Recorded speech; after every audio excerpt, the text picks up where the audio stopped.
Hello friends, welcome to Legacy Rendezvous with Neha.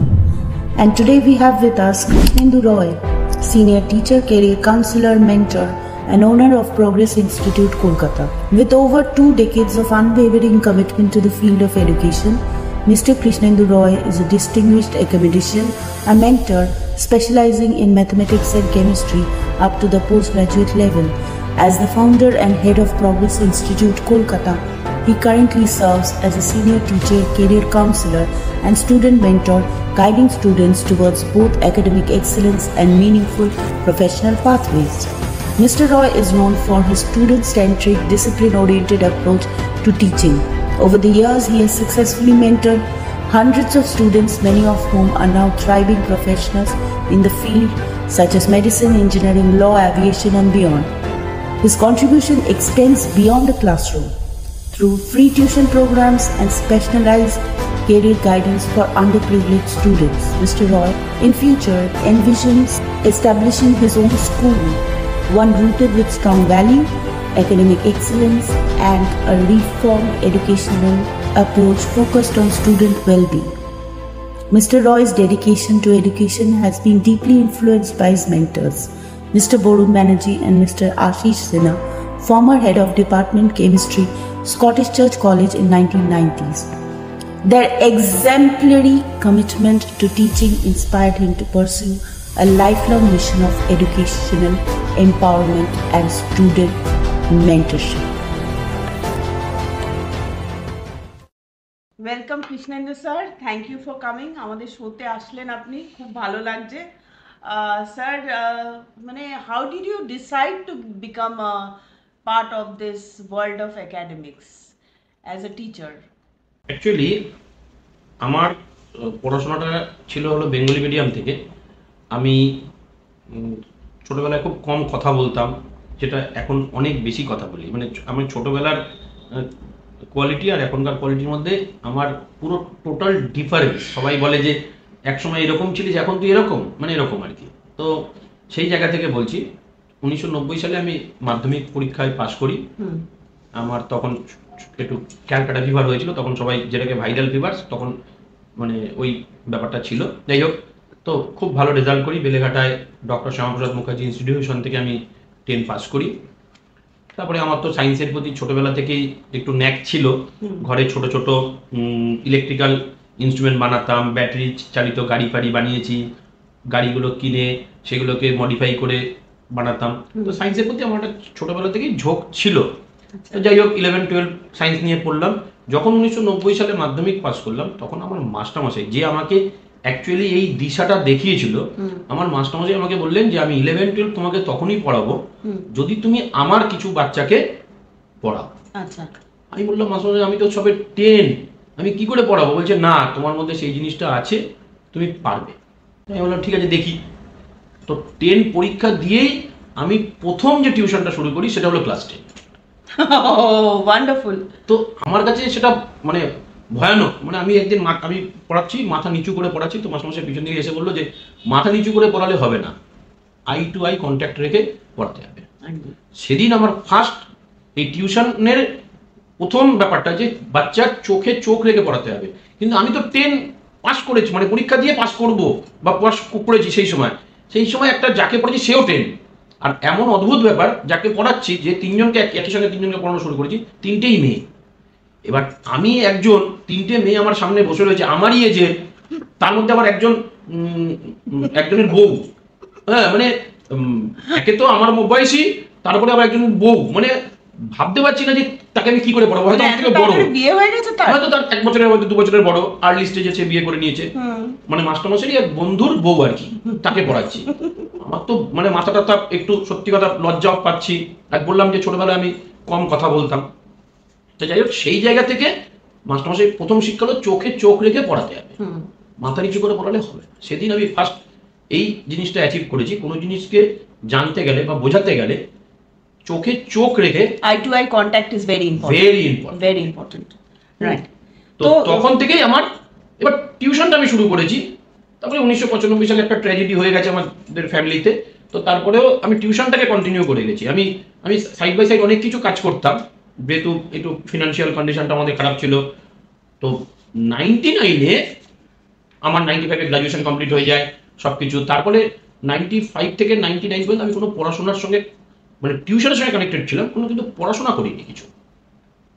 কিন্তু 99-এ হঠাৎ করে আমার কাছে একটা অফার আছে একটা প্রাইভেট স্কুলের চাকরি, ইংলিশ মিডিয়াম। ততক্ষণে আমি মোটামুটি ইংলিশ মিডিয়ামেই পড়াচ্ছি, বাংলা মিডিয়ামও পড়াতাম। তো বাংলা মিডিয়াম আমার একটা ছোট কোচিং ছিল। স্যার এমনিতে এখন আপনি বেঙ্গল বোর্ড পড়াচ্ছেন, মানে না মাধ্যমিক পড়াচ্ছেন?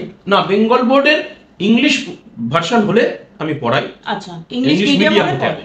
কারণ কি হয়েছে, বাংলাটা অনেক দিন না পড়াতে পড়াতে বাংলার কিছু টার্ম আমি জানি, মানে মনে আছে, কিন্তু বাংলার পুরো টার্মগুলো মনে নেই। এবার পড়াতে গিয়ে যদি আমাকে দেখতে হয়, সেটা আমার কাছে খুব কষ্টদায়ক। তো mostly you teach students of ICSE and CBSE board. CBSE আমার first preference, yes. Second preference ICSE ISC, তারপরে state board English medium. Right, right, wonderful. তো 35 years of experience you have. What has been most challenging for you as a teacher? Challenging বলতে প্রত্যেকটা স্টেপই আমার কাছে challenge.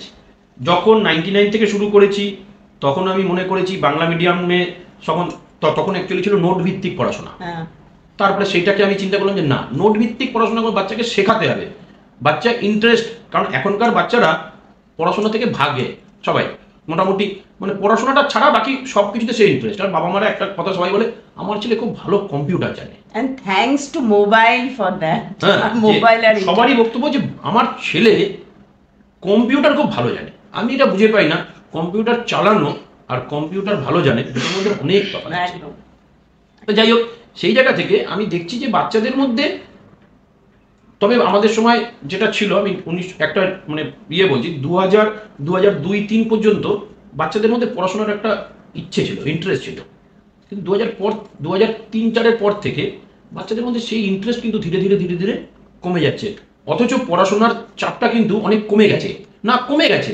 আগেকার আমরা যখন 9-10 পরীক্ষা দিয়েছি, আমরা 9-10 পড়ে 10 দিয়েছি, 11-12 পড়ে 12 দিয়েছি। এখনকার বাচ্চারা কিন্তু তা করে না। এখন বাচ্চারা 10 পড়ে 10 পরীক্ষা দেয়, 12 পড়ে 12 পরীক্ষা দেয়। ফলে তাদের বাচ্চাদের কিন্তু এডুকেশনাল প্রেশারটা কিন্তু কম, কিন্তু কি তাদের সাইড বাই সাইড যে জিনিসগুলো আছে তাদের প্রেশারটা অনেক বেশি।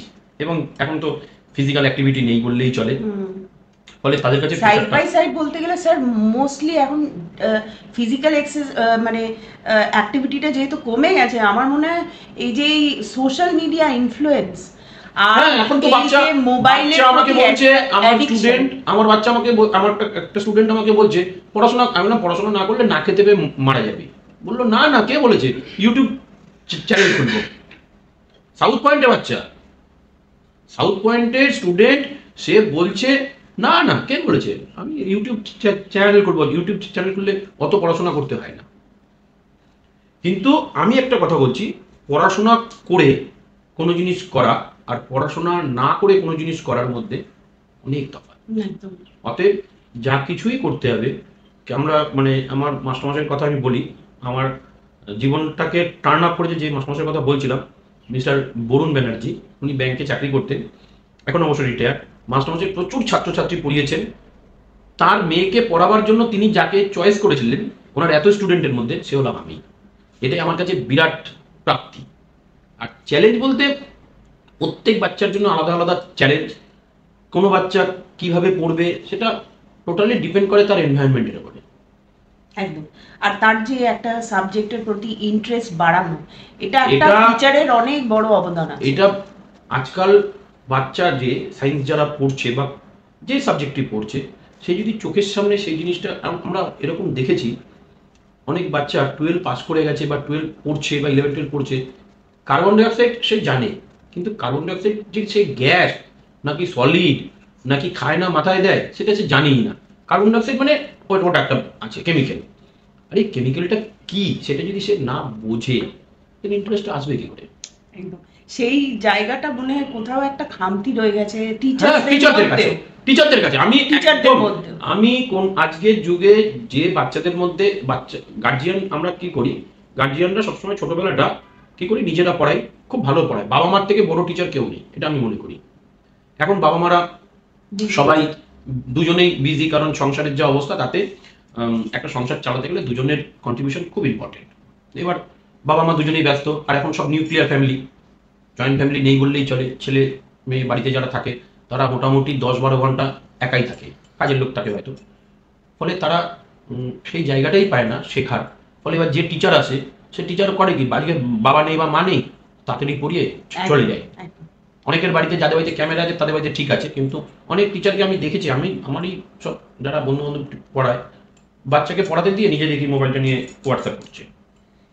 আমি তো এক এক সময় স্টুডেন্টকে বলে দিই, এখানে তো আর বাচ্চাটাকেও দোষারোপ এবার করা যাবে না। বাচ্চাটাকে সেটাই ছবি আসলেই, বাচ্চাটা যখনই একটু মোবাইলটা বেজে উঠলো, বাচ্চাটা কিন্তু অঙ্ক করতে করতে সঙ্গে সঙ্গে স্যারের দিকে ডিস্ট্রাকশন হয়ে যাচ্ছে অনেক লেভেলে। আমি সবসময় বলি যে ফোন তুলে কথা বল। আমি যাকে টিউশন দিই কাউকে, আমি সবার আগে সবাইকে বলি যে ফোন যদি আসে ফোন তুলে কথা বল, কিন্তু ফোনে ওই টেক্সট বা হোয়াটসঅ্যাপ বা ফেসবুক বা ইনস্টা যাই করিস তোরা করিস না, কারণ বাচ্চাটার তাতে কিন্তু ডিস্টার্ব ফিল হয়।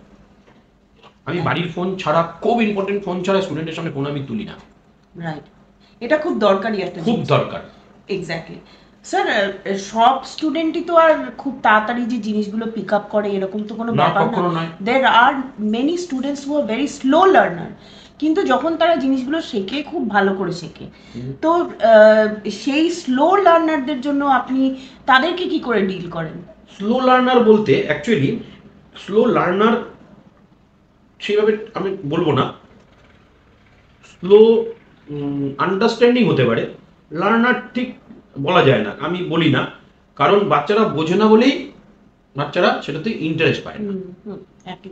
এবার বাচ্চাটা যদি বুঝে যায় জিনিসটা, যে জিনিসই পড়ছে, সে হিস্ট্রি পড়ুক, সিভিক্স পড়ুক, সায়েন্স পড়ুক, ম্যাথ পড়ুক, যেটাই পড়ছে, সে যদি অ্যাকচুয়াল ব্যাপারটা বুঝে যায়, সে কিন্তু স্লো লার্নার আর হবে না। আর এটার জন্য একটাই কাজ দরকার, সেটা প্র্যাকটিস। আমি যার জন্য আমার একটা নাম্বার আছে, যে নাম্বারটায় আমি ছাড়াও আমার হোয়াটসঅ্যাপ নাম্বার 4 জনের সঙ্গে লিঙ্ক করা, কারণ এখন হোয়াটসঅ্যাপ একটা নাম্বার 4-5 লিঙ্ক করা যায়। আমার আরো 3টে স্টুডেন্টের সঙ্গে ওটা লিঙ্ক করা আছে। লিঙ্ক করাতে কি হয়েছে, আমি সব স্টুডেন্টকে যাদেরকে পড়াই বা আমি যাদেরকে জানি বা চিনি, তাদের সবাইকে বলা আছে, তোদের এনি কোয়ারি তুই ওইখানে হোয়াটসঅ্যাপে ওই তোর কোয়ারিটা তুলে দিয়ে দেখ, 1 ঘন্টা থেকে 1.5 ঘন্টার মধ্যে তারা কিন্তু ফিডব্যাক পায়। আমাদের কিন্তু এই যে যারা যে 3 জন দেখে, তারা কিন্তু আনপেইড, তারা কিন্তু, আমি তাদেরকে কোনো পে করি না, তারা কেউ আইটি সেক্টরে চাকরি করে, ভলান্টারিলি এই জিনিস অবশ্যই শুধুমাত্র আমার জন্য। এবং এখানে কোনো স্টুডেন্টই, অবশ্যই আমার স্টুডেন্ট, তারা কিন্তু এখানে কেউ কোনো হোয়াটসঅ্যাপ মানে কি বলে গুগল থেকে কোনো ছবি তুলে ওখানে দেয় না, তারা নিজেরা হাতে কাজটা করে ছবি তুলে ভয়েস নোট দিয়ে সেখানে পাঠিয়ে দেয়। বাহ, অত্যন্ত ভালো জিনিস এটা। আর স্যার স্পেশাল চাইল্ড আমরা যেটা বলি, তার আজকের দিনে আমাদের খুব কষ্ট, যাদের স্পেশাল চাইল্ড, বাবা মাদের যে কি কষ্ট সেটা একদম স্যার। তো আমরা তাদেরকে কিভাবে একটু হেল্প করতে পারি? স্পেশাল চাইল্ডদের জন্য অ্যাকচুয়ালি কিছু টিচার আমার জানাশোনা আছে, একটা খুব ধারে কাছে ইনস্টিটিউট আছে, স্কুল, অবশ্যই প্রাইভেট স্কুল, যারা এই শুধুমাত্র স্পেশাল চাইল্ড নিয়ে তারা ডিল করে, কিন্তু সঙ্গে স্পেশাল চাইল্ডের সঙ্গে তারা ভালো স্টুডেন্টদেরও কিন্তু রেখেছে। ফলে কি হয়েছে, স্পেশাল চাইল্ডরা যদি ভালো, আমরা বলি ওই যে খারাপ আপেলের সঙ্গে যদি একটা ভালো আপেল রাখে তাহলে ওই আপেলটাও খারাপ হয়ে যায়, আমরা বলি এটা উল্টো করে, যদি ভালো ছেলেদের মধ্যে কিছু স্পেশাল চাইল্ডরা রাখে, সেই স্পেশাল চাইল্ডটাও কিন্তু নর্মাল বাচ্চাদের মতো অনেক ডেভেলপ করে। আমি ইনস্টিটিউটের কিছু নাম বলছি না, যারা শুধুমাত্র স্পেশাল চাইল্ড নিয়ে ডিল করে, দেখা গেছে তাদের মধ্যে খুব একটা ডেভেলপ হয় না।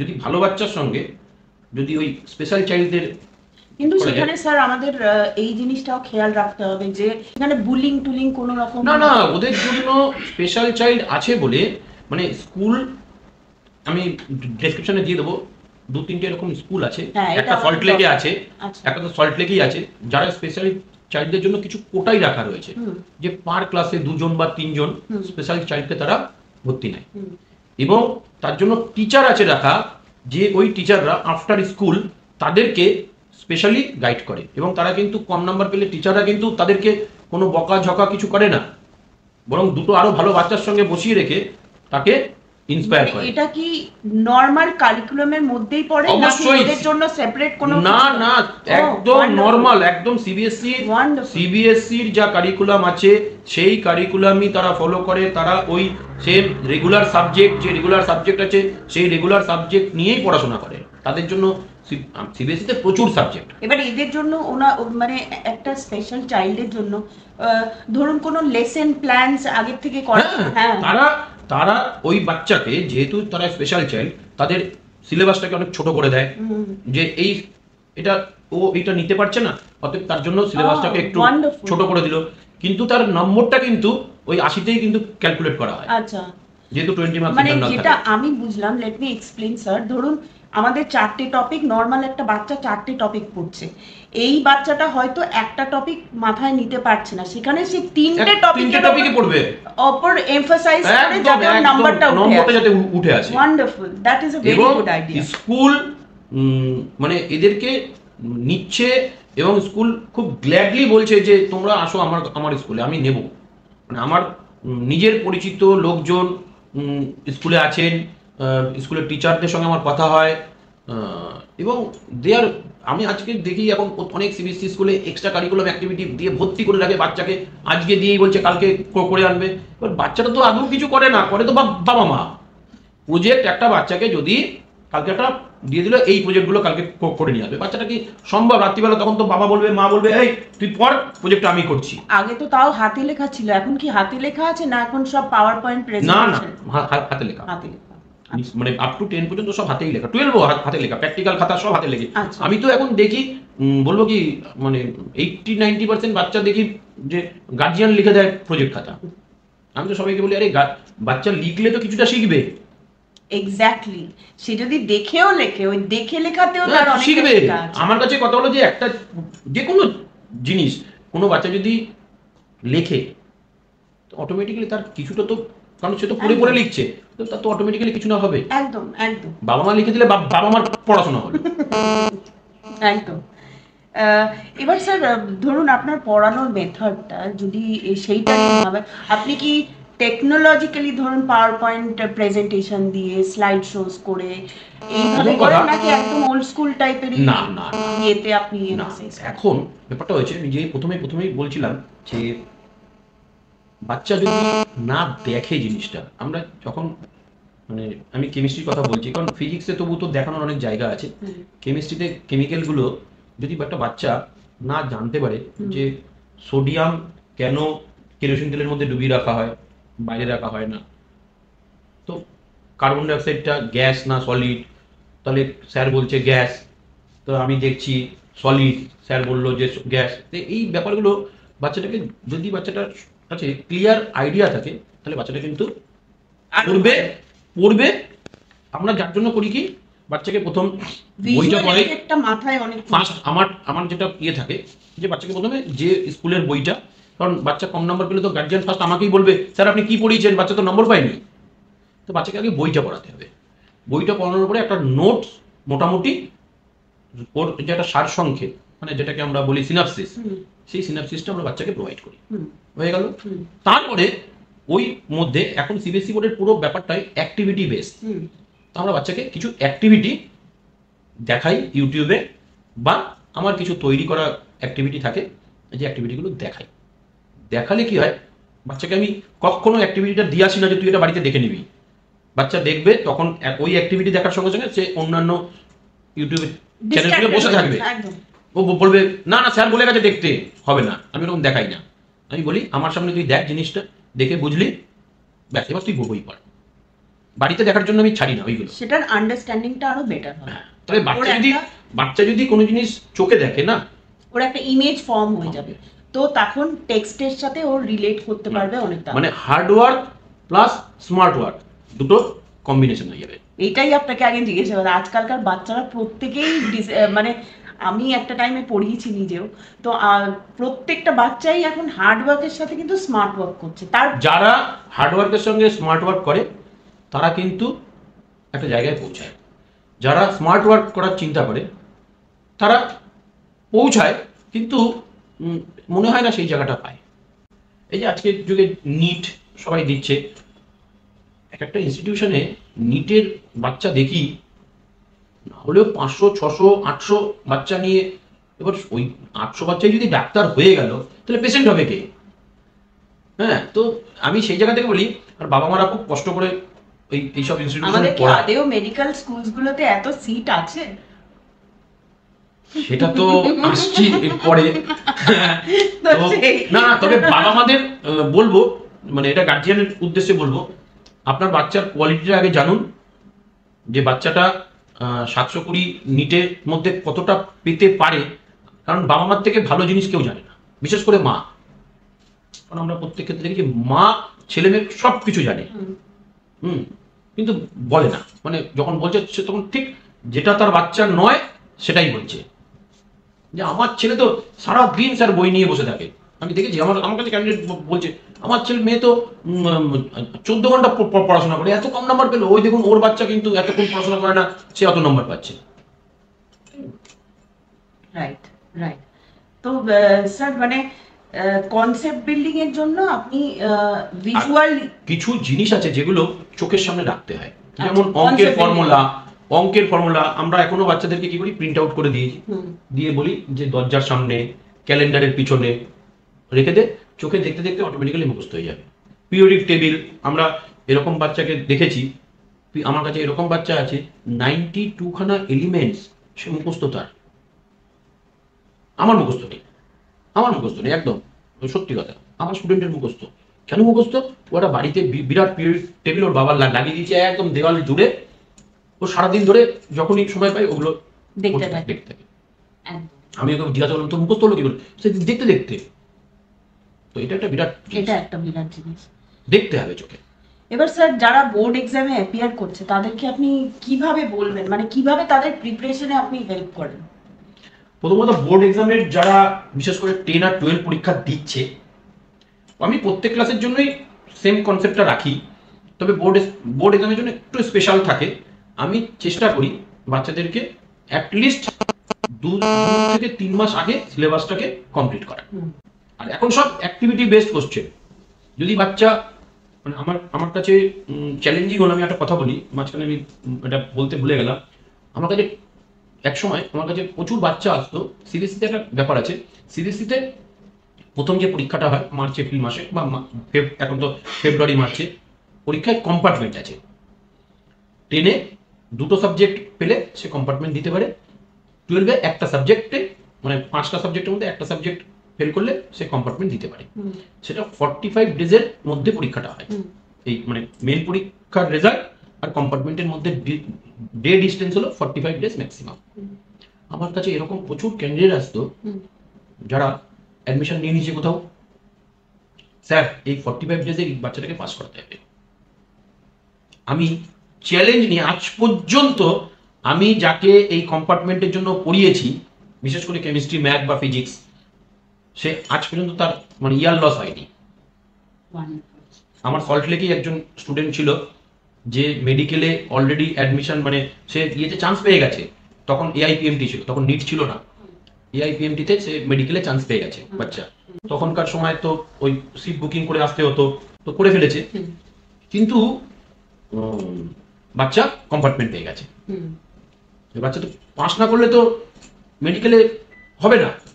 আমাকে বললো তার বাবা যে স্যার আমাকে কিন্তু করে দিতে হবে। আমি বললাম, আমি শুধু ওনাকে বলেছি দেখুন আপনি সময় দেখবেন না কতক্ষণ পড়াচ্ছি, আর কখন আসছি সেটাও দেখবেন না, আপনার বাচ্চার রেজাল্ট দেখবেন, আপনি তারপরে পয়সা দেবেন আমাকে। বললো ঠিক আছে। বাচ্চা মানে ফ্যান্টাস্টিক নাম্বার নিয়ে পাস, এবং তার ইয়ার সেট। দারুণ ব্যাপার না।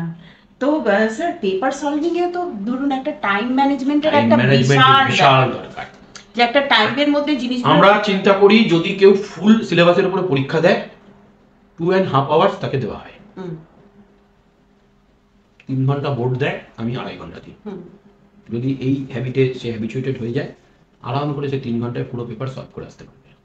আর যারা একটু মানে কম, বা আমার কাছে হয়তো লাস্ট 6 মাস পড়ছে, 1 বছর বা 2 বছর পড়ছে না, সেক্ষেত্রে আমরা তাকে করি কি কিছু সিলেবাস বাদ দিয়ে দেখছি সে তাকে পুরো সিলেবাস কমপ্লিট করানো যাবে না, তখন তাকে আমরা কিন্তু মানে পাস করাবার কথাটাই চিন্তা করি আগে, তারপরে ভালো নম্বর। এবার স্যার দেখুন আজকালকার দিনে এমসিকিউ আর লং টাইপ কোয়েশ্চেন্স দুরকমই আসে, তো সেখানে আপনি কিভাবে সাজেস্ট করেন? এইটা আমার ছেলে ক্লাস 12 দিয়েছে 2 বছর আগে, 3 বছর আগে, তো সেটাও আমার একটা চ্যালেঞ্জিং ছিল, কারণ মাস্টারমশাই ছেলে যদি খারাপ রেজাল্ট করে তাহলে তো আমার মানে প্রফেশন প্রবলেমে পড়ে যাবে। আমি ছেলেকে শুধু বোঝাতাম যে তুই কিন্তু ভালো রেজাল্ট করতে হবে তোকে, মানে নাইলে, আর বিশেষ করে আমার সাবজেক্টে, নাহলে তো মানে আমার তো গেল সব মান ইজ্জত। তো আমরা সবসময় বলি যখন কোনো বাচ্চা কোশ্চেন করবে অ্যান্সার, সে এমসিকিউ দিয়ে স্টার্ট করলো, যেটা পারছে সেটা করে গেল, যেটা পারছে না সেটা নিয়ে সময় নষ্ট করার একদম কোনো জায়গাই নেই। কোশ্চেন নাম্বার লিখবে, জায়গা গ্যাপ রাখবে, ছেড়ে দেবে, পরে চলে যাবে, চলতে চলতে চলতে চলতে ব্রড কোশ্চেনে চলে আসলো, করতে থাকবে। এমন অনেক এমসিকিউ থাকে, লং কোশ্চেনের মধ্যে এমসিকিউর উত্তরটা কিন্তু ঢুকে থাকে, ফলে এমসিকিউ গুলো ছেড়ে গেল, ফাঁকা রেখে গেল, মানে ছেড়ে গেল মানে ওখানে ফাঁকা থাকবে, মানে কারণ ফাঁকা না থাকলে ও বুঝবে না যে ওই কোশ্চেনটা আমি করিনি, কারণ পরীক্ষার সময় একটা টেনশন থাকে। ও যদি ফাঁকাটা না রাখে তাহলে কিন্তু ওই ফাঁকাটা ওইটার ফিল আপ হবে না, সেই জন্য আমরা বলি ফাঁকা রাখতে। ঠিক আছে, বড় কোশ্চেনে চলে গেল, বড় কোশ্চেন করার যেগুলো যেগুলো পারলো আবার সেগুলো করলো, যেগুলো পারলো না সেগুলো ছেড়ে দিল, আবার প্রথম থেকে সে রিপিটে। এবার স্যার যে এমসিকিউটা পারবে না, আপনি বললেন এমসিকিউটা টেনেই লং কোশ্চেন থাকে, এবার যে এমসিকিউ পারবে না অবভিয়াসলি সে লং এও আনসার না, তার লং এই পড়তে পড়তে না কি হয়, তখন লং কোশ্চেনের ওই অ্যানসারটা মনে পড়ে যায়। রাইট, সেটা জানা ঠিক। হ্যাঁ অবশ্যই। এবার যে পড়েনি, ইনডেক্টে পড়েছে, যারা পড়াশোনাটা ঠিকঠাক মতন করেছে তারা শর্ট কোশ্চেন ভুলে যাবে, কিন্তু বড় কোশ্চেন করতে গিয়ে সেই শর্ট কোশ্চেনটা তার এমসিকিউ গুলো মনে পড়ে যাবে। কিন্তু যার মনে পড়বে না, তার মানে সেই জায়গাটা সে অফ করে এসছে, সেই জায়গাটা সে পড়েই নি। এবার স্যার সিবিএসই বোর্ডে আমি বলবো যদি এমসিকিউ মানে আমার আমরা সবসময় বলি কোনটা হবে না সেটা চিন্তা কর, তাহলে যেটা পড়ে থাকবে, যেটা হবে না সেটা চিন্তা কর যে এটা হতে পারে না, হ্যাঁ, যেটা হতে পারে না যেটা পড়ে থাকবে সেটাই তার মনে হবে, তাহলে সেটাই তোর অ্যান্সার। এটা একটা। আর কিছু স্টুডেন্ট আছে আমার, যেটা খুব ইম্পর্টেন্ট, আমার কাছে 2-3 জন স্টুডেন্ট পড়ে, ও সবসময় ভুলটাই বলে। আমি ওকে বলে দিয়েছি যে তুই যেটা চিন্তা করবি মনে করবি সেটা ছাড়া বাকি সব উত্তর, অতএব তুই যেটা চিন্তা করবি সেটা তোর উত্তর হবে না। হ্যাঁ, এটা আমি মানে শুধু আমি এটা হাসির ব্যাপার, কিন্তু কি আমি ওর ক্ষেত্রে দেখেছি ও ভুলটাই প্রথম ওর চিন্তাটা হলো ভুলটা, অথচ পরেই বলছে এই বাবা না না না না এটা হবে না, এটা হবে। আমি তার মানে বুঝতে পেরেছিস, নানাটাই আসে। হ্যাঁ, তুই তার মানে ভুলটা তো ও প্রথমে মানে এমসিকিউ দিলেই ও পাট অ্যান্সার, তারপর নিজে বলবে এই বাবা না না এটা হবে না স্যার, এটা হবে না, এটা হবে। তার মানে বুঝতে পেরেছিস, তার মানে তুই যেটা বলছিস সেটা তোর হচ্ছে না। তার মানে যেটা হচ্ছে যদি চিন্তা করে যদি বলতে পারতিস তাহলে কিন্তু তোর প্রত্যেকটা এমসিকিউ কিন্তু ঠিক হতো।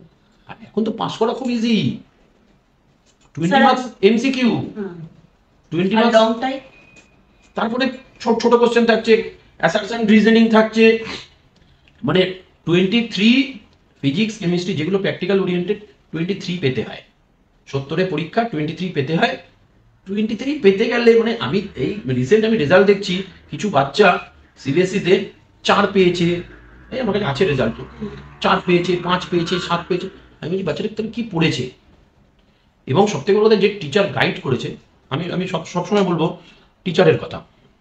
বাচ্চারা তো পড়বে না মানে আমি ধরে নিয়েই গেছি, বাচ্চাকে পড়ানোটাও আমাদের দায়িত্ব, বাচ্চাকে ইন্টারেস্ট গ্রো করা। আমার একটা বাচ্চাকে পড়াতে গেলে প্রথম 3 মাস আমি খুব কষ্ট হয় 3 মাস পড়াতে, কারণ কি তাকে বুঝতে, তার টেকনোলজি, সে কি মিথ্যে কথা বলছে, সে কি মিথ্যে কথা বলতে পারে, কতখানি মিথ্যে কথা বলতে। মানে এখন এরকম ছাত্র আছে আমাকে ফোন করে বললো স্যার দাদুর খুব শরীর খারাপ, কালকে কিন্তু পড়বো না, একদম স্ট্রেট কাট।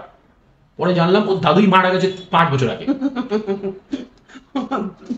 আজকাল বাচ্চারাও দুষ্টু হয়ে গেছে। না আমি জানি বলেই আমি সঙ্গে বললাম ঠিক আছে তুই রাখ। সঙ্গে সঙ্গে মাকে ফোন করলাম বা বাবাকে ফোন করলাম যে কি হলো আপনার এরকম কিছু ব্যাপার, বলছে না স্যার মিথ্যে কথা বলছে।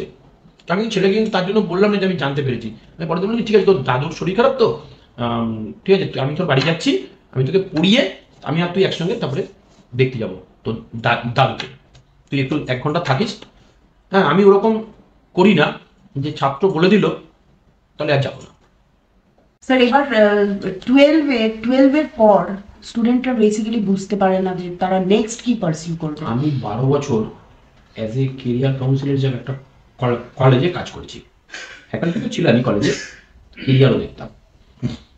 তো বাচ্চার এখন তো অপশন প্রচুর, আগে আমাদের সময় অপশন বহুত কম ছিল, এখন স্পেশালাইজেশন কোর্স প্রচুর বেরিয়ে গেছে, সার্টিফিকেট কোর্স আছে প্রচুর, ফরেন ল্যাঙ্গুয়েজ শেখা যায়, এভিয়েশনে যাওয়া যায়, বিউটিশিয়ান কোর্স করা যায়, কত রকম multimedia. Mostly what I say is আমাদের সোসাইটির মধ্যে আছে সায়েন্স পড়েছে মানে ইঞ্জিনিয়ার, ডাক্তার। না না, একদম ভুল কথা। সেইটার কি কি অপশনস অ্যাভেলেবেল এখন? সায়েন্সের থেকে তো প্রচুর ছেলে মেয়ে সায়েন্স পড়ার পরে ল পড়ছে, প্রচুর ছেলে মেয়ে বিবিএ অ্যানালিটিক্স যেগুলো আছে, এআই বেসড কিছু থাকে, বিসিএ কম্পিউটার ওরিয়েন্টেড কিছু কোর্স থাকে, ওই traditional physics chemistry mathematics biology computer science এগুলো না পড়ে অনেক কিছু, অনেক অপশন আছে, অনেক lots of marketing, digital marketing, তারপরে অ্যাভিয়েশন তো খুব যাদের পকেট ইয়ে করবে সেক্ষেত্রে অ্যাভিয়েশনে যেতে পারে, বিশেষ করে মেয়েরা ইয়ে করতে পারে যেগুলো কি বলবো এয়ার হোস্টেস ট্রেনিং থাকে। এয়ার হোস্টেস ট্রেনিং নিলে কিন্তু শুধুমাত্র যে এয়ারপোর্টেই চাকরি পাবে বা প্লেন ওরিয়েন্টেড চাকরি পাবে এমন কিন্তু কোনো কথা নয়, তারা যে কোনো হসপিটাল যে কোনো অফিসের ফ্রন্ট অফিসে চাকরি পেতে পারে, হোটেলে চাকরি পেতে পারে, হসপিটালিটি বেসড যেগুলো হয়। অ্যাকচুয়ালি সবাই ভাবে কি যে এই ইনস্টিটিউটে পড়লে আমি ওই প্লেনের এয়ার হোস্টেসই হব, একদম ভুল কথা। সেটা ডিপেন্ডস, মানে তোমার যেদিকে knack, if you want to become a cabin crew you can, if you don't want to then you can pursue other things as well. একদম প্রচুর ছেলে মেয়ে আছে আমার কাছে এরকম যারা 12 পড়েই তারা কাজ করছে, মানে একদম গোয়াতে তাজে রয়েছে, তারপরে ব্যাঙ্গালোরে রয়েছে, বিভিন্ন বড় বড় ইন্ডাস্ট্রিতে রয়েছে।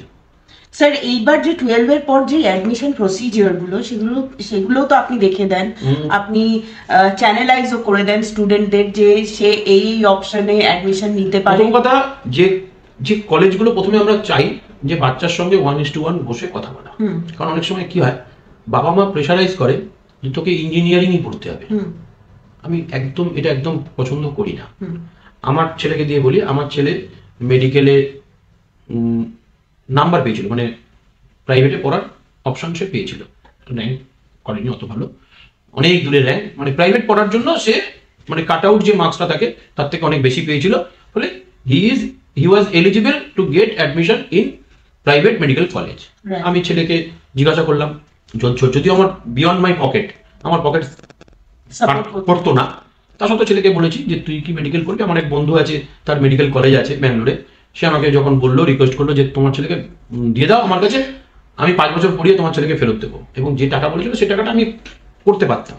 তো ছেলেকে বললাম, ছেলে সব শুনলো টুনলো, তখন আমাকে বলেনি, ওর মাকে বললো যে না মা আমি না, আমার দ্বারা ডাক্তারি হবে না। আমি একদম মিসেসকে বললাম যে একদম তুমি ওকে আর বলবেই না। ও আমাকে শুধু রাত্রিবেলা একদিন শুয়ে বললো, বাবা দেখো আজকে মেডিকেলে অ্যাডমিশন নেবো, 1 বছর পরে কিন্তু ফিরে আসবো, আমি কিন্তু পড়তে চাই না। ঠিক আছে, যার জন্য আমার ছেলেকে আমি কিন্তু ক্লাস 12-এ তারপর যখন এই কথাটা বললো, আমি তারপরে তখনও WBJEE, যেমন আজকে পর্যন্ত WBJEE রেজাল্ট বেরোয়নি, আমার ছেলে যখন পাস করেছিল তখনও WBJEE রেজাল্ট বেরোনোর আগেই আমি আমার ছেলেকে কি করেছিলাম, ব্রেনওয়্যারে ভর্তি করে দিয়েছিলাম। ব্রেনওয়্যার আমার খুব কাছের লোক, ব্রেনওয়্যারে আমি খুব ভালোভাবে পরিচিত, তো ব্রেনওয়্যারে আমি আমার বন্ধুকে বললাম যে তুমি ভর্তি করে নাও আমার ছেলেকে, আমার সঙ্গে ভর্তি করে নিল কম্পিউটার সায়েন্সে।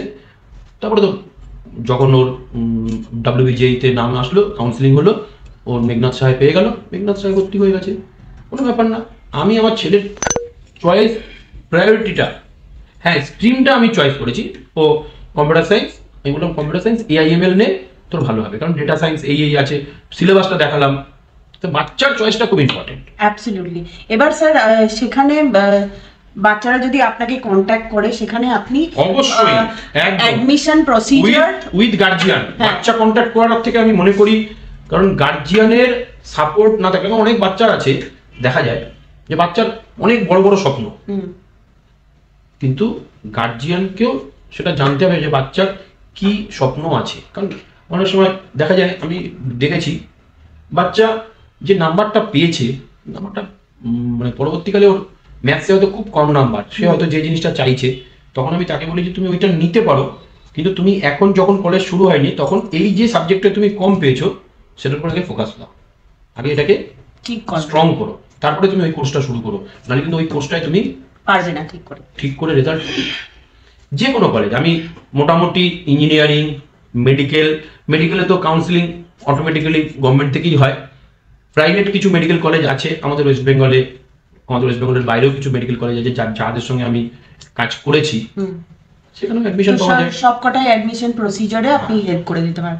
এবার স্যার আফটার ক্লাস 10 কি ইজ ইট ইম্পর্টেন্ট যে 11 12 পড়তেই হবে, নাকি আজকাল সেই লেভেলের কোর্সেস अवेलेबल আছে? এখন আগে কি হতো, 11 12 না পড়লে, মানে ইঞ্জিনিয়ারিং পড়েছে 12 পড়েনি, ডিপ্লোমা করে ঢুকে গেছে, হবে না।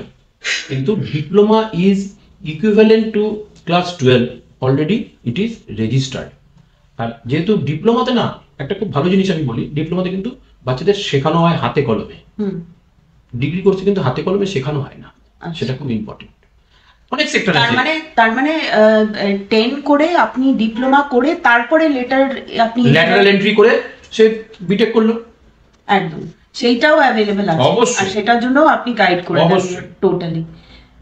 সেক্টরটা চয়েস করবে কিন্তু স্টুডেন্ট, কারণ সেক্টরের প্রতি ভালোবাসা না হলে আপনি অপশন, আমি চ্যানেলটা বলে দেব। এবার প্রথমেই বাচ্চাই যেটা চয়েস করবে, তার সিলেবাসটা, তার কন্টেন্টটা, তার ফিউচার, তিনটে জিনিস আগে ছেলেকে জানতে হবে, বাচ্চাটাকে জানতে হবে। কারণ বাচ্চাটা অনেক সময় কি থাকে, বাচ্চাটা বাইরেটুকু শুধু দেখে, সেইটা পড়ার জন্য কি সিলেবাস, তার স্কুল মানে যে কলেজে পড়বে সেই কলেজটা, আর তার ফিউচার কি আছে। আর স্যার অনেক সময় অনেক আউট স্টেশন স্টুডেন্টরা এসে ঠিক বুঝতে পারে না যে কিভাবে কন্ট্যাক্ট করবে, তাদেরও বাচ্চাদের স্কুলের অ্যাডমিশনের আমার সঙ্গে মিড অফ দ্য সেশনের প্রসিজার একদম সেটাও আপনাকে কন্ট্যাক্ট করলে মোটামুটি স্কুল আছে, বিভিন্ন স্কুলের সঙ্গে আমার কানেকশন আছে, যেসব স্কুলে আমার খুব ভালো র্যাপো আছে, যেখানে আমরা ভর্তি করি বাচ্চাদেরকে। মিড সেশনে কি হয়, বাচ্চারা অনেক গার্জিয়ান আছে তাদের জবের জন্য চলে আসতে হয়, কারণ বিশেষ করে আইটি সেক্টরের বাচ্চারা, কারণ আইটি সেক্টরে কি হয়, মিড সেশনে বাচ্চাদের মানে বাবাকে চলে আসতে হয় একটা জায়গা থেকে। অনেক সময় অনেক গার্জিয়ান চায় না যে তার ফ্যামিলি ওই জায়গায় থাকুক, একদম সেইখানে মিড সেশনেও ভর্তি করার একটা ব্যবস্থা আপনার কাছে আছে। টিসি নিয়ে আসবে সেই স্কুল থেকে, যে কারণ এখন টিসিটা খুব ইম্পর্টেন্ট, কারণ এডুকেশন একটা পোর্টালে না ওই বাচ্চার ডিটেলসটা তুলে দেয়। আচ্ছা, সেই জন্য আগে টিসি না হলেও ভর্তি নেওয়া যেত, এখন ওই স্কুল থেকে টিসি নিয়ে আসবে, তো আমরা এই স্কুলে ভর্তি করে দেবো। আচ্ছা, এবার লাস্টলি স্যার, ম্যাথস ফোবিয়া প্রত্যেকটা বাচ্চার, অনেক বাচ্চারই, প্রত্যেকটা বাচ্চা বলতে গেলে অনেক বাচ্চা, তো আপনি কি লাস্টলি একটু বাচ্চাদের একটু টিপস দেবেন যাতে এই ম্যাথস ফোবিয়া থেকে তারা বেরাতে পারে? অঙ্কের প্রতি ভালোবাসা আমার ছিল, তাহলে সবার থাকবে, এটা কিন্তু কখনো নয়। ম্যাথসের প্রতি ভয়টা কম বেশি সবারই দেখি আছে, কিছু লোকের অবশ্য আছে ভালোবাসা। তো অঙ্কের জন্য মেন যেটা দরকার, বেসটাকে খুব স্ট্রং হতে হয়। অনেক বাচ্চা ইংলিশ মিডিয়ামে পড়ে, অঙ্কের কোশ্চেনটা দেখেই সে বুঝতে পারে না কোশ্চেনটা অ্যাকচুয়ালি কি চেয়েছে। এক্স্যাক্টলি স্যার, প্রবলেম সলভিং, যেটা প্রবলেম সামস হয়, আমারও ছোটবেলায় এই প্রবলেমটা ছিল, আমি প্রবলেম সামস পড়ে বুঝতে পারতাম না যে ওটা কি চাইছে। এটা কিন্তু সবার আগে দরকার, যে বাচ্চাটা যে ভার্সনই পড়ুক না কেন, যে কি অ্যান্সার চাইছে, সেই অ্যান্সারটা বার করবো পরে। আমি অঙ্কতে যাইনি, কি অ্যান্সার চাইছে। অনেক সময় দেখা যায় আমরা জিজ্ঞাসা করছি তোমার নাম কি, সে হয়তো নিক নেম বলছে, বা তুমি কোথায় থাকো, সে বলছে এরিয়া বলছে। যেমন আমি এই রিসেন্ট একজনের সাথে কথা বললাম আপনি কোত্থেকে বলছেন, বলছে আমি কলকাতা থেকে বলছি। আমি কলকাতা কোথায়? কলকাতা তো অনেক বড় জায়গা, কলকাতা কোথায়? বলছে সাঁতরাগাছি। তো আমি বললাম যে সাঁতরাগাছি যদি কলকাতা হয় তাহলে আমি বাংলাদেশ থাকি, মানে এরকম আর কি। তাহলে অঙ্কের ফোবিয়া দূর করতে গেলে বেসটাকে স্ট্রং হতে হবে। দু নম্বর কথা হলো প্র্যাকটিস। ছোট ছোট টিচারদেরকে কি করতে হবে, প্রথমে চ্যাপ্টারের ওপরে ছোট ছোট টেস্ট নিতে হবে, তারপরে 2-3টে চ্যাপ্টারের উপরে টেস্ট নিতে হবে। নতুন চ্যাপ্টার পড়ানোর সময় পুরনো চ্যাপ্টারের 1-2 বেছে কোশ্চেন। এবার এখন চ্যাপ্টার গুলো এত বড় হয় যে না, একটা কথা বলি, হ্যাঁ ফান্ডামেন্টাল কিন্তু একই থাকে। আমরা একটা স্কুলে দেখি অঙ্ক বই 3টে, আমি তো মানে একদম অবাক হয়ে যাই, 3টে অঙ্ক বই পড়বে কি করে একটা বাচ্চা? তো না, সেটাতেই ভয় পেয়ে অঙ্ক 3টে অঙ্কের বই, একটা বাচ্চা যদি 3টে অঙ্ক বই থাকে, একই চ্যাপ্টার কিন্তু কন্টেন্ট সিলেবাস তো একই, কারণ এখন সিলেবাস তো মেক করছে এনসিইআরটি। তাহলে ওই সিলেবাসটা এই বইতেও আছে, ওই সিলেবাসটা এই বইতেও আছে। অঙ্ক বই লেখা কিন্তু খুব সহজ। যে টিচাররা অঙ্ক বই লেখে, মানে আমি সবসময় আমি যে যখন পড়াশোনা করতাম আমাদের একজন টিচার ছিলেন, উনি বলতেন অঙ্ক বই লেখা সব থেকে সহজ। কেন? আরে রাম এটা করেছে, তুই লিখবি শ্যাম ওটা করেছে, তাহলে তো হয়ে গেল চেঞ্জ। আর ডিজিটটাকে একটু এদিক ওদিক করে অঙ্কটা ক্যালকুলেট করবি, উত্তরটা কারণ অঙ্ক করে তো উত্তরও লিখতে হবে, তাহলে উত্তরটা লিখতে পারবি। আমরা অঙ্ক বই লেখা সহজ। এবার কি যে তিনটে অঙ্ক বইতে একই চ্যাপ্টারের সবকটা মিলিয়ে দেখা গেল 300টা অঙ্ক। বাচ্চারা করবে কি করে? আরে জানে ব্যাপারটা। আমরা যার জন্য এরকম হয়, আমি বিশেষ করে দেখা যায় যদি ওই সিম্পলিফাই যদি দেওয়া থাকে, আমি দেখে নিই যে কটা মোটামুটি সেম আছে। আমি তখন হয়তো 1 করালাম, 5 করালাম, 8 করালাম, 9 করালাম। আমি 10টা অঙ্ক দিয়েছি, আমি 4টে অঙ্ক করিয়ে বুঝে গেলাম যে 4টে অঙ্ক করলে ওই 10টা অঙ্ক কভার হয়ে যায়। এইটাই উইথ এক্সপিরিয়েন্স একটা টিচার বাচ্চাকে খুব ভালো করে গাইড করতে পারে। আর আমি জানি বাচ্চাটা কোথায় ভুল হবে। আমি বাচ্চাকে যখন পড়াই না, আমি চোখ বুঝে বলে দেবো ও কোথায় ভুল করতে পারে। So understanding of the child also is very. বাচ্চাটাকে রিড করতে হবে। বাচ্চাটা আমি যখন পড়াই, আমি বাচ্চাটাকে দেখি যে বাচ্চাটা কোন দিকে দেখছে। ও দেখি একটা সময় একটা বাচ্চা পড়তে আমার দিকে এরকম করে দেখে যে স্যার আমাকে দেখছে কিনা। আমি একদম বাচ্চার দিকে তাকিয়ে থাকি, একদম। তাহলে ও বুঝতে পারবে স্যার আমার প্রতি অ্যাটেনশন। আমার সবসময়, কারণ বাচ্চার মুভমেন্ট দেখে আমি বলে দেবো যে বাচ্চাটা অঙ্কটা বুঝছে কি বুঝছে না। যেটা আমরা দেখেছি 11-12-এ বাচ্চারা কোন সাবজেক্ট কম্বিনেশন নিয়ে পড়বে সেটা বাচ্চারা ঠিক করতে পারে না। এটা কিন্তু খুব ইম্পর্টেন্ট পার্ট। যে কারণ এখন তো সিবিএসসি বোর্ডের নিয়ম আছে যে কোনো সাবজেক্ট, মানে হিস্ট্রির সঙ্গেও ফিজিক্স নেওয়া যায়, এরকম কম্বিনেশন করে রেখেছে ওরা। যাই হোক, তো সেক্ষেত্রে বলবো যে সাবজেক্ট কম্বিনেশনটা কিন্তু খুব ইম্পর্টেন্ট। বাচ্চাদের সাবজেক্ট কম্বিনেশনটা জানাটা, বোঝাটা খুব ইম্পর্টেন্ট। সব থেকে মেন ফ্যাক্টর হলো সাবজেক্ট কন্টেন্ট। এক সাবজেক্টের যে সাবজেক্টটা নিয়ে আমি পড়তে চাই তার সিলেবাস, পুরো বইটা যদি পাওয়া যায় পিডিএফ ফরম্যাটে, বইটা একটু দেখে নিয়ে সেই সব সাবজেক্টকে চয়েস করাটা খুব ইম্পর্টেন্ট। বাচ্চাদের জন্য সবাইকে বলছি বেস্ট অফ লাক। আর সব থেকে বড় কথা যে যদি কারোর কোনো সময় কোনোভাবে উপকার লাগে আমার তরফ থেকে, মানে মনে হয় যে আমাকে ফোন করলে বা আমাকে টেক্সট করলে আমি কাজে আসবো, বিনা দ্বিধায়, উইদাউট এনি ফিনান্সিয়াল ছাড়া, মানে আমাকে কোনো পয়সা কড়ি দিতে হবে না। হ্যাঁ, সেই বিষয়ে না আমি বললাম, মানে যদি কোনো কেউ আমার কাছে হেল্প চায়, মানে এই বিষয়ে, মানে আমার কি কেরিয়ার করলে ভালো হয় এইসব ব্যাপারে, অ্যাডমিশনের ক্ষেত্রে তো তাকে তো পয়সা সেই ফিল্ডে তো দেবেই। বলছি যদি কোনো তার বুদ্ধি চাই যে আমার কোন সাবজেক্টটা নিলে ভালো হবে ওভার ফোনে, সে আমাকে নির্দ্বিধায় ফোন করতে পারে। তবে অবশ্যই রাত্রি 9:30টার পরে আমি অ্যাভেলেবেল হই, কারণ আমার সারাদিন প্রাইভেট টিউশন থাকে, ক্লাস থাকে, প্রচুর কিছুর সঙ্গে আমি যুক্ত। তো সেখানে আমি হেল্প করে দেবো বাচ্চাকে। থ্যাংক ইউ স্যার, আপনার সাথেও কথা বলে খুব ভালো লাগলো। I am sure students who are appearing for board exams this year or other competitive exams, they must have really got a lot of information about how to go about it.